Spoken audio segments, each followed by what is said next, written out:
Boeing ഗ്രീൻസൈഡ് ട്രെയിലിലെ തണുത്ത പ്രഭാതകാറ്റ് തെളിഞ്ഞതായിരുന്നു. പാതയോരത്തെ താഴ്ന്ന പന്നൽ ചെടികളിൽ ഇപ്പോഴും പറ്റിപ്പിടിച്ചിരിക്കുന്ന ഒരു മൃദുവായ മൂടൽമഞ്ഞ്. ഞാൻ നടന്നു നീങ്ങുമ്പോൾ സൂര്യൻ നനഞ്ഞ ഭൂമിയെ ചൂടാക്കാൻ തുടങ്ങിയ നേരം ഇരുണ്ട കല്ലുകളുടെ ഒരു കൂട്ടത്തിലേക്ക് എന്റെ കണ്ണുകൾ ആകർഷിക്കപ്പെട്ടത്. അവ ഒരു പാറയിൽ ചിതറിക്കിടക്കുന്നു.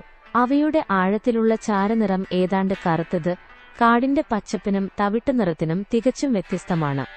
ഇവ കറുത്ത സ്ലേറ്റിന്റെ കഷ്ണങ്ങളായിരുന്നു.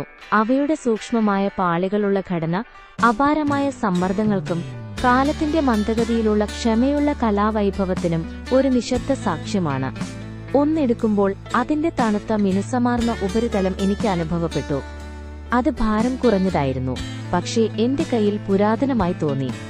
ഈ ചെറിയ ശകലത്തിന് പാതയേക്കാൾ വളരെ പഴയ ഒരു കഥയുണ്ടായിരുന്നു.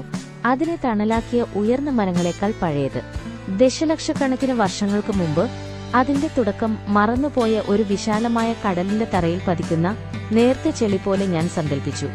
പാളികൾ പാളികളായി ഒഴുകുന്ന നിശബ്ദവും സൗമ്യവുമായ അവശിഷ്ടമഴ സൂക്ഷ്മജീവികളുടെ അവശിഷ്ടങ്ങളെ അടക്കം ചെയ്തു. പിന്നെ ഭൂമിയുടെ വലിയ ഞെരുക്കൽ മൃദുവായ ചെളിയെ കഠിനമായ ഷെയിലാക്കി, പിന്നീട് കൂടുതൽ ഈ പ്രതിരോധശേഷിയുള്ള സ്ലേറ്റാക്കി മാറ്റിയ അവിശ്വസനീയമായ ചൂടും സമ്മർദ്ദവും. ഓരോ നേർത്ത പാളിയും ഒരു ഭൂമിശാസ്ത്ര ഡയറിയിലെ ഒരു പേജും. വ്യത്യസ്ത ഋതുവിനെക്കുറിച്ച്, വ്യത്യസ്തമായ ഒരു വെള്ളപ്പൊക്കത്തെക്കുറിച്ച്, വ്യത്യസ്തമായ ഒരു യുഗത്തെക്കുറിച്ച് സംസാരിച്ചു. എന്നിരുന്നാലും ഈ കഷ്ണം കാട്ടുമൃഗങ്ങൾ തിരിച്ചുപിടിച്ചു, ഇടറിവീണ് തകർന്നു. അത് എന്നെ കാത്തിരിക്കുന്നതുവരെ ഇവിടെ കിടന്നു.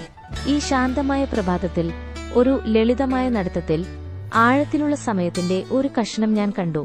നമ്മുടെ കാലിനടിയിലെ മണ്ണ് വെറും മണ്ണും പാറയും മാത്രമല്ല, മറിച്ച് സമ്മർദ്ദത്തിന്റെയും ക്ഷമയുടെയും ഭാഷയിൽ എഴുതിയ കഥകളുടെ ഒരു ലൈബ്രറിയാണെന്ന് എളിമയുള്ള ഒരു ഓർമ്മപ്പെടുത്തലായിരുന്നു അത്. അവയെ എടുത്ത് അത്ഭുതപ്പെടാൻ ഒരു കൗതുകകരമായ കൈ കാത്തിരിക്കുന്നത്.